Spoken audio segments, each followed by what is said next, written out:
नमस्कार। 1 फरवरी को वित्त मंत्री निर्मला सीतारमण बजट पेश करेंगी और इस बजट से देश को बड़ी उम्मीदें हैं। इसीलिए इस बजट में कौन कौन से सेक्टर के लिए क्या क्या हो सकता है और क्या होना चाहिए, इसको लेकर पेश है आपका पसंदीदा प्रोग्राम बजट खबर, जिसमें आज का सेगमेंट बेहद अहम है और वो है टेक्सटाइल और एलपीजी से जुड़ा। इस सेक्टर से अमूमन हर शख्स जुड़ा है, खासकर महिलाएं जिनकी रसोई पर सबसे ज़्यादा असर पड़ता है। वहीं इस बार का बजट किस तरह से हो सकता है, किस तरह सरकार इस बार बदलाव कर सकती है, और तमाम सवालों को लेकर हमारे साथ रहेंगे एक्सक्लूसिव खबर के साथ हमारे संवाददाता और एक्सपर्ट। तो चर्चा हम करेंगे ही उनके साथ ही ये खास बजट खबर में।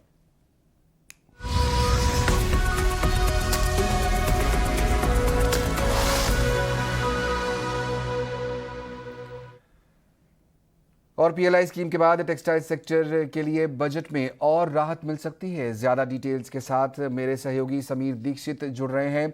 समीर, काफी उम्मीद से बैठे हैं इस समय सभी इंडस्ट्री के लोग और आम लोग भी। बजट आने ही वाला है 1 तारीख को। टेक्सटाइल सेक्टर से जुड़ी क्या अहम खबर लेकर आए हैं आप? जी बिल्कुल। सबसे पहले आपको बता दें कि टेक्सटाइल के से जो क्षेत्र में सरकार की चुनौतियां क्या हैं, सरकार क्यों आखिर इतनी चिंतित है कि सरकार पे इतना फोकस दे रही है। दरअसल पिछले कुछ सालों में हुआ क्या है कि भारत को जबरदस्त टक्कर मिल रही है इस एक सेक्टर में। जो ज्यादातर बड़ी इंडस्ट्रीज हैं वो पड़ोसी मुल्क जैसे बांग्लादेश जा चुकी है, मलेशिया, ऐसे कंट्रीज में इन जितनी भी इंडस्ट्री हैं उनका एक तरीके से पलायन हो चुका है। और इसके अलावा जो डोमेस्टिक इंडस्ट्री है उसको उबारने के लिए, उसमें ग्रोथ को लेकर के सरकार बहुत इस वक्त चुनौती के दौर से गुजर रही है। यही वजह है कि जो अगला बजट है उसमें 2 बातें आप साफ तौर पे देखेंगे। एक तो आत्मनिर्भर भारत को लेकर के, यानी कि किस तरीके से इन इंडस्ट्रीज को दोबारा मेक इन इंडिया के तहत तैयार किया जाए, इनको इंसेंटिवाइज किया जाए। और दूसरी बात यह कि इनका लॉन्ग टर्म रोड मैप क्या रहेगा, अगर लंबे समय तक, अगले 4 या 5 साल तक इन इंडस्ट्रीज के लिए क्या रोड मैप रह सकता है। तो इन बातों को लेकर के लगभग ये माना जा रहा है कि बजट में इसका जिक्र हो सकता है। एक स्कीम है जिसको टेक्सटाइल मिनिस्ट्री ने लगभग तैयार कर लिया है और उसको फाइनेंस मिनिस्ट्री के लिए भेजा भी जा चुका है। उस स्कीम में होगा ये कि जो डोमेस्टिक टेक्सटाइल मशीन मैन्युफैक्चरिंग है उसको बढ़ावा देना है, प्रोत्साहित करना है। दूसरी बात यह है कि इसी स्कीम के जरिए सरकार कोशिश करेगी कि टेक्सटाइल के क्षेत्र में नई तकनीक को लाया जाए, टेक्नोलॉजिकल इंटीग्रेशन को और अपग्रेडेशन को बढ़ावा दिया जाए। तो ये नई स्कीम का ऐलान इस बजट में हो सकता है। खास बात यह है कि ये जो स्कीम जिसका हम जिक्र कर रहे हैं ये 5 साल के लिए इसको लागू किया जाएगा। तो यानी कि एक लॉन्ग टर्म विजन इस स्कीम के जरिए सरकार सेट करना चाहेगी और इसका जो बजटरी आउटले हो सकता है इस स्कीम का वो लगभग 15,000 करोड़ का रह सकता है। इसके अलावा पीएलआई एक ऐसा जगह है जहां पे सरकार का फोकस है। तो टेक्सटाइल के क्षेत्र में पीएलआई स्कीम तो है, लेकिन कॉटन टेक्सटाइल के लिए अभी तक कोई पीएलआई स्कीम नहीं है। तो माना जा रहा है कि PLI scheme for cotton textile, इसका भी ऐलान आने वाले बजट में हो सकता है।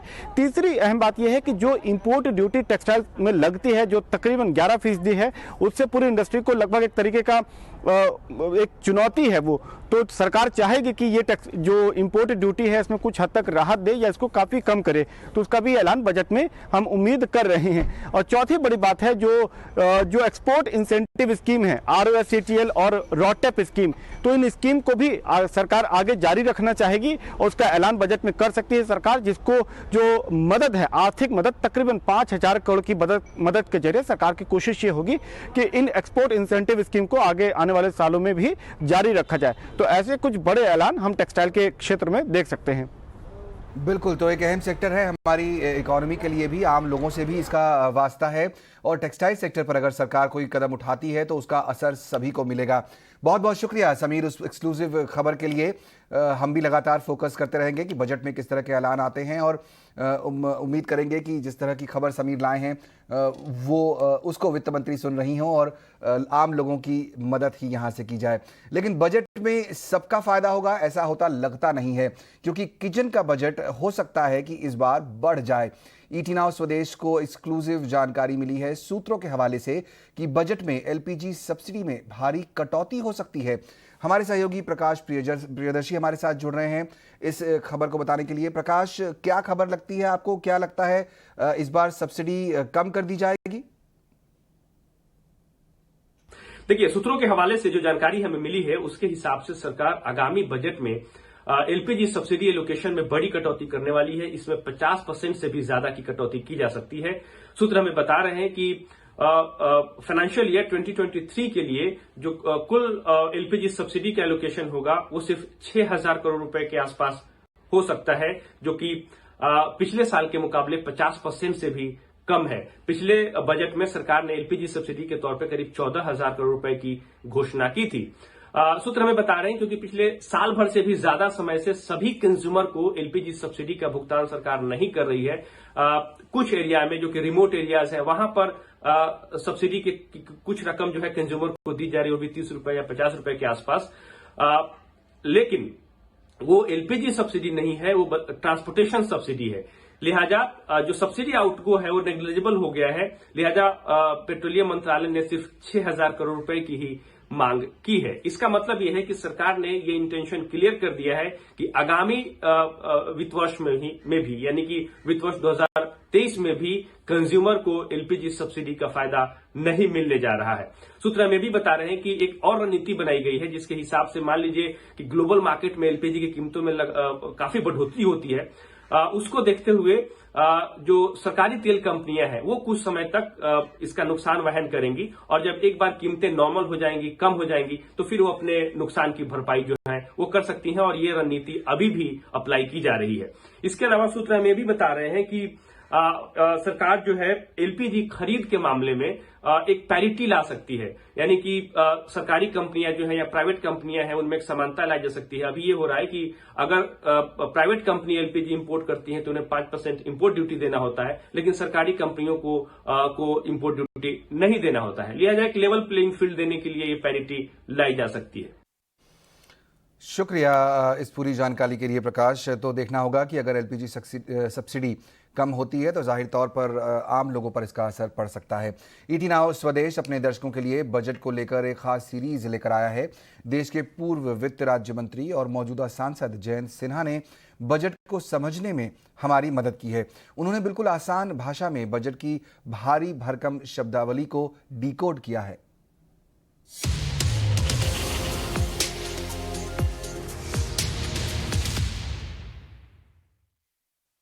अब हम लोग इस सीरीज में दूसरा जो प्रश्न है जिस पे हम लोगों को ध्यान देना चाहिए, जिस पे बजट का भी एक प्रभाव है, और वो है महंगाई।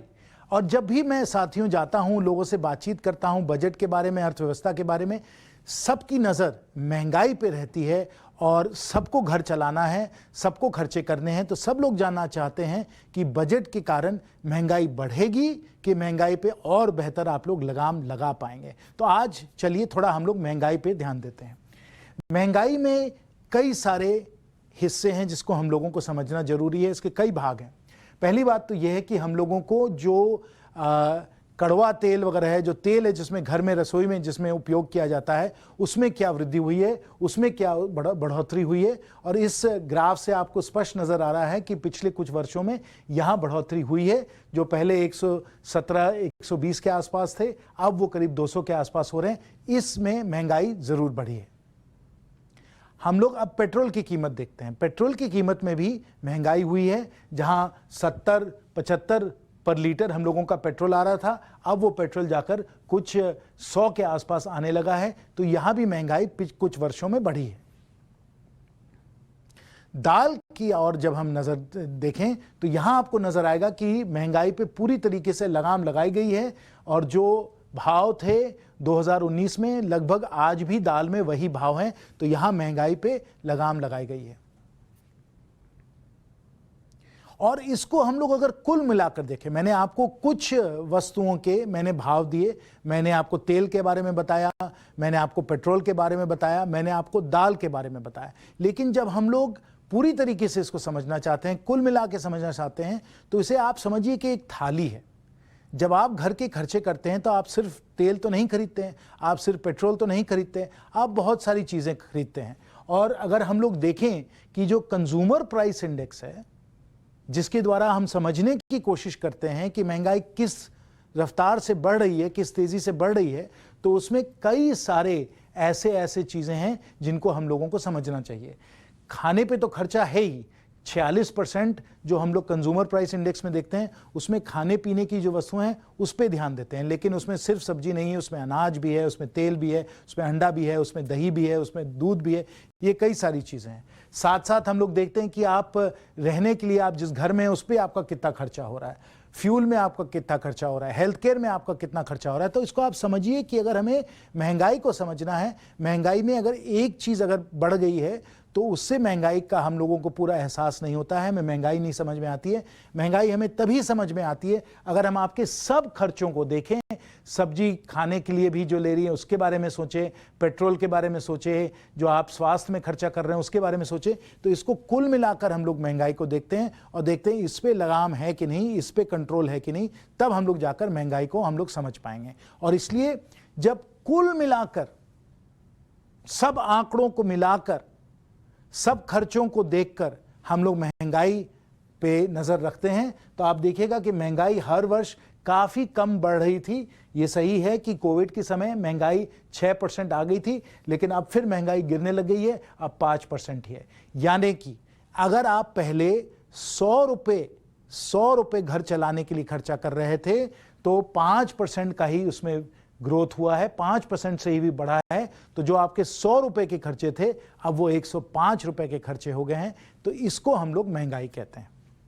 और अगर हमें महंगाई के बारे में सोचना है तो हमें टैक्स के बारे में भी सोचना होगा, क्योंकि जब बजट आता है तो सब लोग प्रश्न यही पूछते हैं, सबके मन में वही बात होती है कि हमारा जो टैक्स है उसमें हमको कितनी राहत मिलेगी, हम लोग टैक्स में कितनी बचत कर सकते हैं। और साथियों, यहां मैं आपको बता दूं कि टैक्स में आपकी बहुत बचत हुई है। अगर हम लोग 2017 और 2020 के मुकाबले में देखें, अगर आपकी इनकम, आपकी आमदनी 6 लाख रुपए थी तो आप कुल मिलाकर 33,000 आप उस समय टैक्स भर रहे थे। 33,000 आपका टैक्स का खर्चा था। अब 2022 में आपका खर्चा सिर्फ 23,000 है, यानी 10,000 रुपए की बचत पिछले 5 साल में हुई है। ये महंगाई के दर से कम है। जितना टैक्स में आपको बचत मिल रही है वो महंगाई से ज्यादा आपके लिए लाभदायक है। और इस तरीके से सरकार कई तरीकों से, कई आपको साधन देकर आपको महंगाई से बचा कर रखी हुई है, महंगाई पे लगाम लगाई हुई है। और आप ये भी जान लीजिए कि जीएसटी के द्वारा भी, जो पहले जो हम आपसे टैक्स लिया करते थे, एक्साइज का टैक्स लेते थे, इसका टैक्स था, उसका टैक्स था, उस पर भी हम लोगों ने काफी लगाम लगाई है। जीएसटी, सर्विस टैक्स तो बढ़ा है, लेकिन खाने पीने पे अभी भी बहुत कम है और रेस्टोरेंट वगैरह पे भी कम है। और जो कुल मिलाकर जो जीएसटी आपको पहले देनी पड़ती थी, अब वो जीएसटी कम हो चुकी है। तो वहां भी महंगाई पे हम लोगों ने इस प्रकार से लगाम लगाई है। हमें अगर महंगाई को समझना है तो साथ साथ हमें रोजगार को भी समझना पड़ेगा। महंगाई भले बढ़ जाए, लेकिन अगर आपकी कमाई भी बढ़ती चली जा रही है, रोजगार भी बढ़ता चला जा रहा है, तो उस महंगाई को हम लोग संभाल सकते हैं, घर को हम लोग अच्छी तरीके से चला सकते हैं। तो अगर हमें रोजगार को समझना है तो हमें समझना पड़ेगा कि हमारे देश में कितने लोग हैं जो नौकरी के तलाश में हैं। आज आंकड़े हमें बताते हैं कि हमारे देश में करीब 40 से 45 करोड़ लोग हैं जो नौकरी के तलाश में हैं। 40 से 45 करोड़। इनमें से जो लोग हैं 2 से 3 करोड़ लोग लगभग सरकार और सरकारी संस्थाओं में काम करते हैं। 6 से 7 करोड़ लोग जो हैं, जो 40-45 लाख करोड़ जो लोग हैं कुल मिलाकर, 6 से 7 करोड़ जो लोग हैं वो आज के समय जो प्राइवेट सेक्टर है, प्राइवेट सेक्टर में काम करते हैं। और फिर जो असंगठित जो क्षेत्र है, जो इनफॉर्मल सेक्टर है, जो असंगठित क्षेत्र है, इसमें करीब 30 करोड़ लोग काम करते हैं। और सब जो हमारे किसान भाई बहन हैं वो असंगठित क्षेत्र में हैं। जो छोटी दुकान में काम करते हैं, जो छोटे ठेका का काम करते हैं, वो असंगठित क्षेत्र में हैं। तो जो हमारे 40 करोड़ लोग जो लगभग नौकरी के तलाश में हैं, उसमें से अधिकतम जो लोग हैं वो असंगठित क्षेत्र में, इनफॉर्मल सेक्टर में काम कर रहे हैं। और इसलिए बजट के द्वारा, हमारी हर नीति के द्वारा हमारी कोशिश है कि हम लोग 6 से 7 करोड़ लोग और 2 से 3 करोड़ लोग जो सरकारी जो नौकरियां हैं इनमें बढ़ावा हो, इनमें और लोगों को अच्छी नौकरी मिले।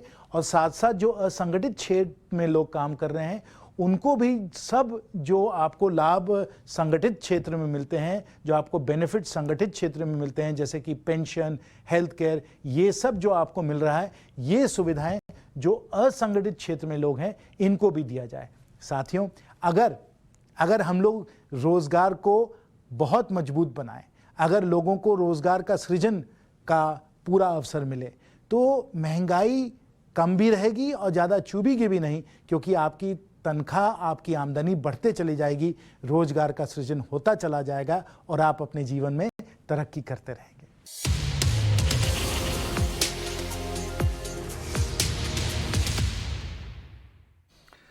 काफ़ी दिलचस्प होती है जयंत सर की क्लास, और ईटीना स्वदेश पर आपको लगातार जयंत सर बजट की बारीकियां समझाते रहेंगे।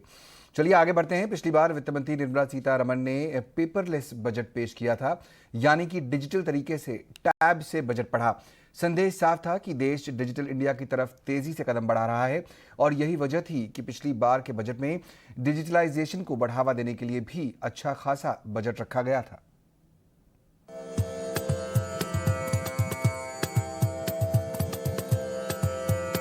वित्त मंत्री निर्मला सीतारमण ने पिछली बार का बजट इन इंडिया टैब में पढ़ा और ये जताने की कोशिश की कि अब देश डिजिटल इंडिया में बदल रहा है।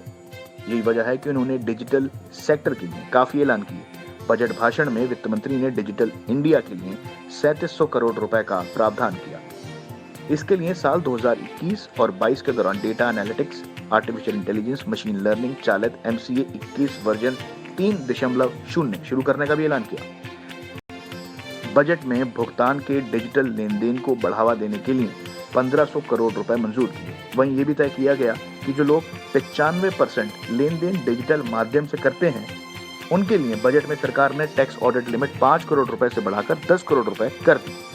वित्त मंत्री निर्मला सीतारमण ने भारत के इतिहास में पहली बार डिजिटल जनगणना करने का ऐलान किया है। वित्त मंत्री ने इसके लिए 3760 करोड़ रुपए की रकम जारी करने का ऐलान किया।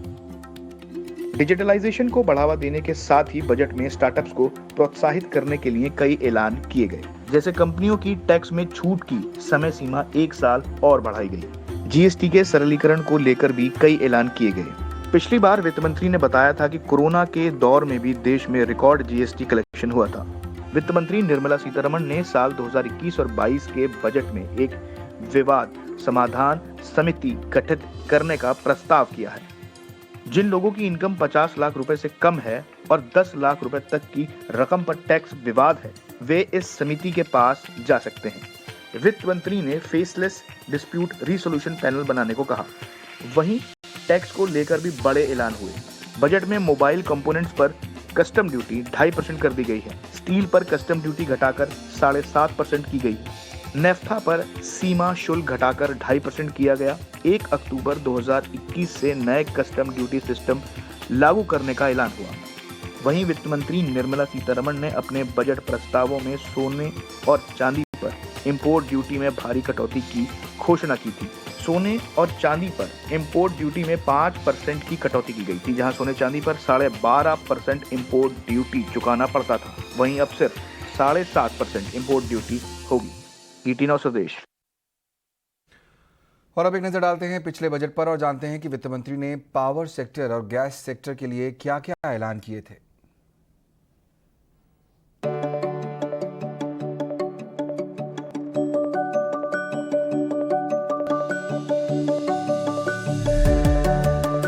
साल 2021 का बजट पावर सेक्टर की नई तस्वीर को पेश करता नजर आया, क्योंकि इसमें सौर ऊर्जा और हाइड्रोजन ऊर्जा को तवज्जो दी गई। इतना ही नहीं, परंपरागत ऊर्जा को भी नजरअंदाज नहीं किया गया। वित्त मंत्री निर्मला सीतारमण ने solar energy corporation of India को 1000 करोड़ रुपए और Indian renewable energy development agency को 1500 करोड़ रुपए देने का ऐलान किया और कहा कि इस साल हाइड्रोजन ऊर्जा मिशन भी शुरू होगा। 2021 के बजट में वित्त मंत्री निर्मला सीतारमण ने बिजली उपभोक्ताओं को एक से अधिक वितरण कंपनियों में से किसी को जल्दी चुनने का विकल्प दिया और कहा कि जल्द ही इसकी रूपरेखा तैयार की जाएगी और नियम बनाए जाएंगे। वहीं उन्होंने बिजली क्षेत्र में कई सुधारों का जिक्र किया और कहा कि कोविड-19 लॉकडाउन के दौरान बिना किसी बाधा के ईंधन आपूर्ति जारी रखी गई। उन्होंने बताया कि आने वाले 5 वर्षों में 3,05,984 करोड़ रुपए से बेहतर तरीके से विद्युत वितरण क्षेत्र योजना शुरू की जाएगी। 2021-22 में एक वृहद हाइड्रोजन एनर्जी मिशन शुरू किया जाएगा, जिसके तहत ग्रीन पावर स्रोतों से हाइड्रोजन पैदा की जाएगी। इतना ही नहीं, ऊर्जा वितरण कंपनियों के लिए 3.5 लाख करोड़ के पैकेज की घोषणा भी की गई।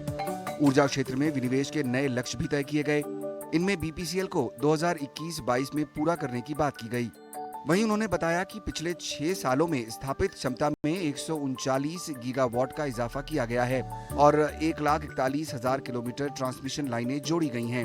करीब 3 करोड़ अतिरिक्त घरों में कनेक्शन भी दिए गए हैं। पिछली बार बजट पेश करते हुए वित्त मंत्री ने उज्ज्वला योजना में कई बड़ी घोषणाएं की और कहा कि इस योजना से 1 करोड़ और लोग जोड़े जाएंगे। इसके साथ साथ देश में 100 जिले सिटी गैस डिस्ट्रीब्यूशन से जुड़ेंगे। वहीं जम्मू कश्मीर में एक नई गैस पाइपलाइन परियोजना शुरू की जाएगी। उन्होंने ये भी कहा था कि एक स्वतंत्र गैस ट्रांसपोर्ट सिस्टम ऑपरेटर का गठन भी किया जाएगा, ताकि बिना किसी भेदभाव के सभी प्राकृतिक गैस पाइपलाइनों की कॉमन कैरियर कैपेसिटी की बुकिंग में सुविधा दी जा सके। वहीं उनके इस ऐलान के बाद गैस कंपनियों ने अपने दाम काफी बढ़ा दिए थे। ईटी नाउ स्वदेश। और आज जब बजट पेश होता है तो देश के हर तबके की नज़र उस पर होती है।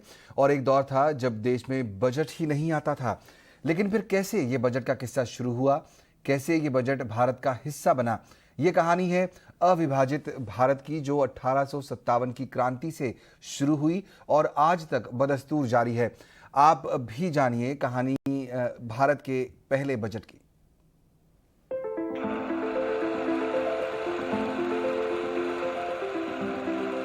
ये वो दौर था जब अंग्रेजी हुकूमत भारत में विद्रोह की आग झेल रही थी। 1857 की क्रांति के बाद से अंग्रेजी हुकूमत की वित्तीय हालत भी कुछ डावाडौल होने लगी थी। भारत में पैदा हुए वित्तीय संकट से उबरने के लिए ब्रिटिश हुकूमत ने एक बजट बनाने का फैसला किया, जिससे खर्चों और कमाई का पूरा लेखा जोखा रहे। तब उनके जहन में एक नाम आया, जेम्स विल्सन। ये वही जेम्स विल्सन थे जिन्होंने द इकोनॉमिस्ट न्यूज़पेपर की नींव रखी थी। ब्रिटिशर्स के बीच में जेम्स की गिनती आर्थिक मुद्दों पर अच्छी पकड़ रखने वालों में होती थी। जेम्स विल्सन का जन्म स्कॉटिश बॉर्डर के करीब एक गांव हैविट में 1805 में हुआ था। 16 साल की उम्र में विल्सन एक टोपी बनाने वाली कंपनी में नौकरी करते थे और खाली वक्त में इकोनॉमिक्स से जुड़ी किताबें पढ़ते थे। जब वो बड़े हुए तो 1853 में उन्होंने chartered bank of India, Australia और चीन की नींव रखी, जो कि आगे चलकर 1969 में स्टैंडर्ड चार्टर्ड बैंक हो गया। 1860 में जेम्स विल्सन को अविभाजित भारत का पहला बजट बनाने की जिम्मेदारी दी गई। 1857 की क्रांति के बाद से अंग्रेजी हुकूमत के खर्चे काफी बढ़ गए थे। अंग्रेजों को सेना और पुलिस के लिए ज्यादा खर्च करना पड़ रहा था, जिसकी वजह से अंग्रेजी हुकूमत के कर्जों में 36% का इजाफा हो गया। इन सब चुनौतियों के बीच जेम्स विल्सन ने 18 फरवरी 1860 को finance member of Indian council के तौर पर भारत का पहला बजट पेश किया। ये बजट कई मायनों में खास था, क्योंकि ये ब्रिटिश मॉडल पर आधारित भारत का पहला वित्तीय बजट था। इस बजट में राजनीतिक और सैन्य कारणों से टूटे वित्तीय तारों को फिर से जोड़ा गया। सैन्य वित्त आयोग के नागरिक व्यय की कई शाखाओं की समीक्षा की गई। वित्त मंत्री पद से जुड़ी जिम्मेदारियों का एक नोट तैयार किया गया था। हालांकि इस बजट की आलोचना भी काफी हुई। ये कहा गया कि बजट बनाते समय भारतीय हालातों का ध्यान नहीं रखा गया। बजट में जेम्स विल्सन ने आयकर कानून बनाया था, जिससे कारोबारियों, जमींदारों और आम जनता को काफी मुश्किलों का सामना करना पड़ा। बजट में जेम्स ने कुछ बड़े ऐलान किए थे, जैसे विल्सन ने बजट में 3 तरह के टैक्स लागू करने का प्रस्ताव दिया: इनकम टैक्स, लाइसेंस टैक्स और तंबाकू पर ड्यूटी। हालांकि सिर्फ इनकम टैक्स ही लागू किया जा सका, बाकी governor general of India Charles Canning की मांग पर हटा दिया गया। बजट में एक सरकारी पेपर करेंसी का भी ऐलान किया गया। बजट एस्टिमेट और ऑडिटिंग के जरिए वित्तीय सिस्टम को रिफॉर्म करने का प्रस्ताव भी दिया गया। सिविल पुलिस विभाग और पब्लिक वर्क और रोड के लिए अलग से एक विभाग बनाने का भी प्रस्ताव दिया गया। जेम्स को ही मिलिट्री फाइनेंस कमीशन और सिविल फाइनेंस कमीशन बनाने का भी क्रेडिट दिया जाता है। इस बजट ने अंग्रेजों को अपनी वित्तीय सेहत सुधारने में काफी मदद की। इस बजट ने अपने दौर में काफी सुर्खियां भी बटोरी। हालांकि इस बजट के हीरो जेम्स विल्सन बजट पेश करने के कुछ महीनों बाद ही चल बसे। उनकी मृत्यु कोलकाता में 11 अगस्त 1860 को 55 साल की उम्र में हुई। जेम्स विल्सन की कब्र आज भी कोलकाता के मलिक बाजार में मौजूद है। जेम्स भारत में सिर्फ 8-9 महीने ही रहे। ब्यूरो रिपोर्ट, ईटी नाउ स्वदेश। और स्वदेश खबर के इस एडिशन में इतना ही। पूरी टीम को दीजिए इजाजत, लेंगे एक ब्रेक, लेकिन आप बने रहिए ईटी नाउ स्वदेश के साथ। नमस्कार।